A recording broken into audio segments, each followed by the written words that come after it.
लेकिन ये नाल नाल जिहड़ा ना वो गर्मा गर्मी भी चलती पई है। क्यों? क्योंकि सियासी दर्जा हरारत जिहड़ा ना वो जिहड़ी रेड लाइन है ना उन्होंने क्रॉस करता होया दिखाई दे रहा है। सियासी जिहड़े थर्मामीटर ने वो बिल्कुल हाई अलर्ट होए पे ने।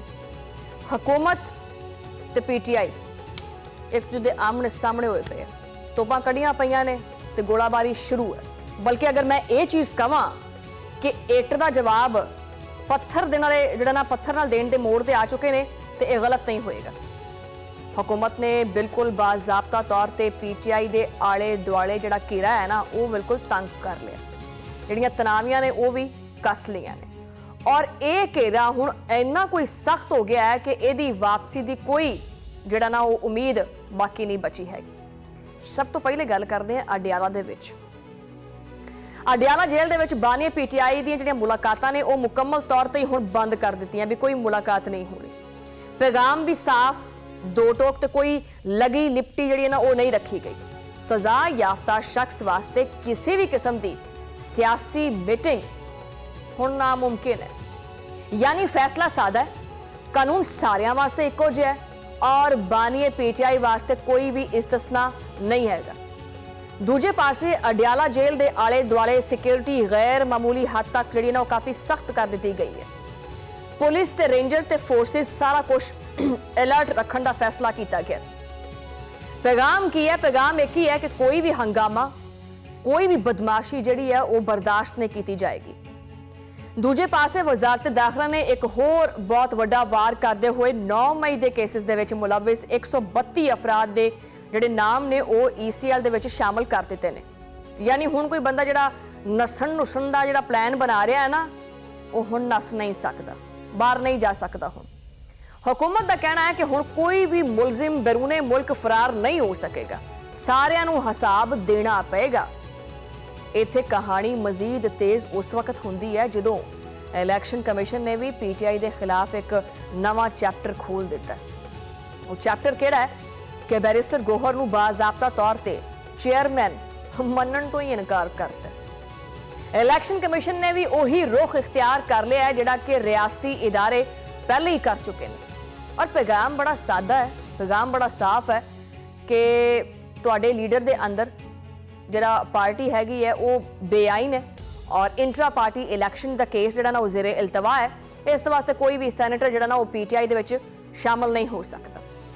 इहदे उत्ते बैरिस्टर गौहर ने जिहड़ा ना वो अदालत जाण दा ऐलान कीता। लेकिन हकीकत की है? हकीकत यह है कि कानूनी तौर पर पीटीआई एक नामुकम्मल जमात के तौर पर जिहड़ा खड़ी हो गई है। उन्होंने आप नून लीग की जी एक फायर पावर है ना वो उत्ते आने। वैसे नून लीग की क्यादत जी है ना, नून लीग वास्ते एक चीज़ बड़ा मज़ेदार है कि नून लीग ने जोड़े बंदे भर्ती किए हुए हैं ना उन्होंने जी जुबान है ना वैसे वो भी किसी गोले तो या AK-47 तो घट नहीं हैगी। नून लीग की फायर पावर के उत्ते गल करिए तो वफाकी वजीर इतलात जिहड़े ने अताउल्ला तारड़ कित्थे पिछे रह सकते हैं। फुल ऑन मोड दे विच कहंदे ने कि पीटीआई रहनुमा जिहड़े ना वो अपने आप नूं बानी तो अलग कर लें। यानी पीटीआई के जिन्ने भी रहनुमा ने वो अपने आप नूं बानीए पीटीआई तो दूर कर लें तो फिर जिहड़ा ना असीं गलबात कर सकते हैं। वरना उन्होंने सीधा हथ खड़े किए भी नो चांस, तुसीं अलैदगी दा ना लो, ला तालुकी का इजहार करो तो ठीक है आप चाह बिस्कुट खाने नाल बह के, तो जे तुसीं उहदे नाल ला तालुकी का इजहार नहीं करते तो गल भी नहीं करनी, वरना चाह बिस्कुट भी देवांगे। एक जमात है इस मुल्क में जिसकी पिछले 12.5 साल से हुकूमत है खैबर पख्तूनख्वा में। हमारा वो सूबा है, हमारा दिल धड़कता है खैबर पख्तूनख्वा के साथ। पिछले 12 साल में उस सूबे को खंडर बना दिया।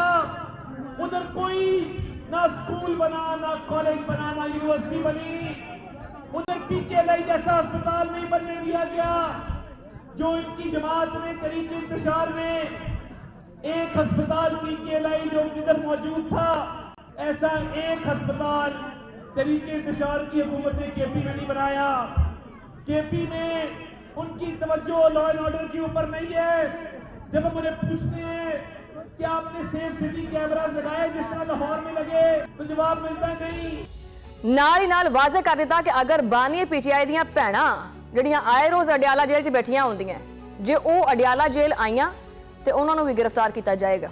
चलो जी ਹਨੀਫ ਅਬਾਸੀ ਤਾਂ ਕੋਈ ਮੌਕਾ ਤੁਹਾਨੂੰ ਪਤਾ ਜਾਣ ਨਹੀਂ ਦਿੰਦੇ, ਉਹ ਵੀ ਪਿੱਛੇ ਨਹੀਂ ਰਹਿੰਦੇ ਹੈਗੇ। ਉਹਨਾਂ ਨੇ ਆਖਿਆ ਕਿ ਪੀਟੀਆਈ ਦੇ ਉੱਤੇ ਜਿਹੜਾ ਨਾ ਉਹਨਾਂ ਨੇ ਖੂਬ ਇੱਕ ਟ੍ਰੇਨ ਜਿਹੜੀ ਨਾ ਉਹ ਦੌੜਾਈ ਹੈ ਔਰ ਆਖਿਆ ਕਿ ਕੁਝ ਅਨਾਸਰ ਦੁਸ਼ਮਣ ਦੇ ਆਲਾਕਾਰ ਬਣੇ ਹੋਏ ਨੇ ਜੋ ਕਿ ਮੁਲਕ ਦੇ ਵਿੱਚ ਗੈਰ ਮੁਸਤਹਕਮ ਯਕੀਨੀ ਸੂਰਤ-ਹਾਲ ਜਿਹੜੀ ਨਾ ਉਹਦੀ ਸੂਰਤ-ਹਾਲ ਪੈਦਾ ਕਰਨਾ ਚਾਹੁੰਦੇ ਆ।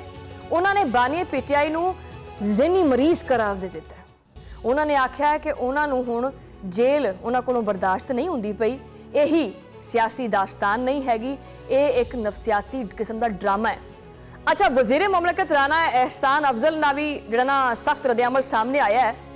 ਉਹ ਕਹਿੰਦੇ ਨੇ ਕਿ ਪੀਟੀਆਈ ਨੇ ਸੋਸ਼ਲ ਮੀਡੀਆ ਦੇ ਉੱਤੇ ਰਿਆਸਤ ਮੁਖਾਲਿਫ ਨਫ਼ਰਤ ਅੰਗੇਜ਼ ਮੁਹਿੰਮ ਚਲਾਈ ਹੋਈ ਹੈ। ਪਾਰਟੀ ਮਜਬੂਰੀ ਤੌਰ ਤੇ ਜਿਹੜਾ ਨਾ ਉਹ ਉਹੀ ਬਿਆਨੀਆਂ ਅੱਗੇ ਵਧਾਉਂਦੀ ਪਈ ਹੈ ਜੋ ਕਿ ਦੁਸ਼ਮਣ ਪ੍ਰੋਪੇਗੈਂਡਾ ਦੇ ਤੌਰ ਤੇ ਇਸਤੇਮਾਲ ਕਰਦਾ ਹੈ ਔਰ ਆਪਣੀ ਤਾਕਤ ਨੂੰ ਮਜ਼ੀਦ ਵਧਾਉਂਦਾ ਹੈ। ਸੰਗੀਨ ਖਦਸ਼ਾਤ, ਸੰਗੀਨ ਸਵਾਲਾਤ ਔਰ ਇਹਦੇ ਸੰਗੀਨ ਨਤਾਇਜ ਵੀ ਹੋ ਸਕਦੇ हैं। एमक्यूएम ने तो खैर एक वाहवाही ਜਿਹੜਾ ਨਾ ਉਹ ਮਸਾਲੇਦਾਰ ਕਿਸਮ ਦੀ ਔਰ ਬੜੀ ਕੜਵੀ ਕਿਸਮ ਦੀ ਗਾਲੀਆਂ ਕੜਵਾ ਸਮਝ ਲਓ ਕਿ ਮਸ਼ਵਰਾ ਦਿੱਤਾ ਹੈ ਪੀਟੀਆਈ ਨੂੰ। ਉਹਨਾਂ ਨੇ ਆਖਿਆ ਕਿ ਜੀ ਅਸੀਂ ਆਪਦੇ ਲੀਡਰ ਤੋਂ ਅਲੱਗ ਹੋ ਗਏ ਸੀ ਨਾ, ਕਹਿੰਦੇ ਅਸੀਂ ਵੀ ਤਾਂ ਆਪਣੇ ਲੀਡਰ ਨੂੰ ਪਾਕਿਸਤਾਨ ਦੀ ਖਾਤਰ ਅਸੀਂ ਜਿਹੜਾ ਨਾ ਉਹ ਅਲੱਗ ਕਰ ਦਿੱਤਾ ਸੀ, ਅਸੀਂ ਆਪਣੇ ਤੋਂ ਪਾਕਿਸਤਾਨ ਤੋਂ ਵੱਡਾ ਨਹੀਂ ਸਮਝਿਆ ਔਰ ਅਸੀਂ ਉਹਦੇ ਤੋਂ ਲਾ ਤਾਲੁਕੀ ਇਖਤਿਆਰ ਕਰ ਲਈ ਔਰ ਨਾਲ ਹੀ ਨਾਲ ਇਹ ਵੀ ਕਹਿ ਦਿੱਤਾ ਕਿ ਜੇਲ੍ਹ ਤੋਂ ਬਹਿ ਕੇ ਜਿਹੜਾ ਬਿਆਨੀਆ ਬਣਾਇਆ ਜਾ ਰਿਹਾ ਹੈ ਉਹ ਸਿਰਫ ਇੱਕ ਜ਼ਿਹਨੀ ਮਰੀਜ਼ ਹੀ ਬਣਾ ਸਕਦਾ ਹੈ। ਗੱਲ ਤਾਂ ਸਹੀ ਵੈਸੇ ਉਹਨਾਂ ਦੀ। ਹੁਣ ਸਾਰੀ ਗੱਲਬਾਤ ਦੇ ਵਿੱਚ ਫੈਸਲ ਵਾਵੜਾ ਨੂੰ ਕਿਵੇਂ ਭੁੱਲ ਸਕਦੇ ਹਾਂ ਆਪਾਂ? ਫੈਸਲ ਵਾਵੜਾ ਸਾਹਿਬ ਦੀ ਵੀ ਜਿਹੜਾ ਨਾ ਉਹਨਾਂ ਦੀ ਵੀ ਐਂਟਰੀ ਪਾਣੀ ਹੈ ਇੱਥੇ। ਉਹਨਾਂ ਦੀ ਐਂਟਰੀ ਇਹ ਹੈ ਕਿ ਉਹ ਕਹਿੰਦੇ ਨੇ ਕਿ ਜੀ ਇਸ ਵਕਤ ਮੁਕੰਮਲ ਤੌਰ ਤੇ ਪਾਵਰ ਮੂਡ 'ਚ ਹੈ। ਵਕਤ ਜਿਹੜਾ ਹੈ ਨਾ ਇਸ ਟਾਈਮ ਮੁਕੰਮਲ ਪਾਵਰ ਮੂਡ 'ਚ, ਪੂਰਾ ਜਲਾਲ, ਪੂਰਾ ਗੁੱਸਾ ਤੇ ਪੂਰਾ ਸੱਚ। ਉਹਨਾਂ ਦਾ ਕਹਿਣਾ ਹੈ ਕਿ ਅਗਰ ਕੋਈ ਇਮਰਾਨੀਅਤ ਦੇ ਉੱਤੇ ਫਰੰਟ ਫੁੱਟ ਤੇ ਆਏਗਾ ਤੇ ਨਾ ਉਹਦਾ ਫਰੰਟ ਬਚੇਗਾ ਤੇ ਨਾ ਹੀ ਉਹਦਾ ਫੁੱਟ ਬਚੇਗਾ। ਵਾਵੜਾ ਸਾਹਿਬ ਨੇ ਐਲਾਨ ਕੀਤਾ ਹੈ ਕਿ ਅੱਜ ਐਸੀ ਦੀ ਤੈਸੀ ਸ਼ੁਰੂ ਹੋ ਗਈ। ਪੀਟੀਆਈ ਦੇ ਖਿਲਾਫ ਨਾਅਹਲੀ ਪਾਬੰਦੀ ਔਰ ਇਹਦੇ ਨਾਲ 9 ਮਈ ਦੇ ਕੇਸਿਸ ਦਾ ਮੰਤਕੀ ਇੰਜਾਮ, ਇਹ ਸਾਰਾ ਕੁਝ ਆਪਰੇਸ਼ਨ ਦੇ ਵਿੱਚ ਮੌਜੂਦ ਹੈ।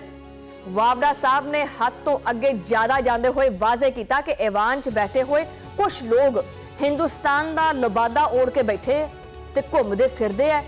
ਇਸ ਤਰ੍ਹਾਂ ਦੇ ਅਨਾਸਰ ਨੂੰ ਕੀੜਿਆਂ ਮਕੌੜਿਆਂ ਦੀ ਤਰ੍ਹਾਂ ਮਸਲ ਦਿੱਤਾ ਜਾਏਗਾ। ਠੀਕ ਹੋ ਗਿਆ। ਅੱਗੇ ਜਾਂਦੇ ਆ ਰਿਆਸਤੀ ਬਿਆਨੀਏ ਦੇ ਉੱਤੇ, ਜਿੱਥੇ ਸਾਬਿਕ ਫੌਜੀਆਂ ਦਾ ਖੁੱਲਾ ਔਰ ਭਰਪੂਰ ਤਾਵੁਨ ਹਾਸਿਲ ਹੈ। ਪਾਕਿस्तान एक्स सर्विस ਦੇ ਉੱਤੇ सोसाइटी ने भी वाजे कर दिता है कि फील्ड मार्शल और CDF सैयद आसिम मुनीर और मुसल्ह अफवाज के खिलाफ प्रोपेगेंडा कौमी सलामती वास्ते एक खतरा बनता जा रहा है, एक संगीन किस्म का खतरा बनता जा रहा है। दुश्मन अफगानिस्तान की सरजमीन इस्तेमाल करता पिया और भारत दी एजेंसियां काफ़ी इस मामले में सरगर्म भी ने और PTI के अंदर मौजूद बाज़ अनासर इस बयानीए नूं तकवीयत भी देंदे ने। उन्होंने इस चीज़ का मुतालबा किया कि इस तरह के तमाम अनासर के खिलाफ जिहड़ा ना सख्त किस्म की कार्रवाई की जाए और तहरीके इंसाफ के उत्ते मुकम्मल तौर पर पाबंदी भी लाई जाए। दूजे पासे पीटीआई रहनुमा फवाद चौधरी ने खुल के गलबात की है। पीटीआई माइनस इमरान खान, उन्होंने फिर यह सवाल किया कि सवाल बई सीधा जिहा है कि भाई माइनस जिहड़ा है किस चीज़ नूं करांगे? तहरीके इंसाफ जिहड़ी है वो तो 9 मई ते 20 जून के हंगामिਆਂ तो बाद खुद ही ठुड्डियां नाल, कोई ठुड्डियां नाल फारग हो गया, साफाया हो गया, ਉਹਦਾ कोई मुकिया नाल ते किसी ते मुकदमात दर्ज हो गए, यानी ठुड्डियां नाल मुकिया नाल मुकदमात के जरिए पॉलिटिकल सीन तो वैसे ही साफ हो चुकी है।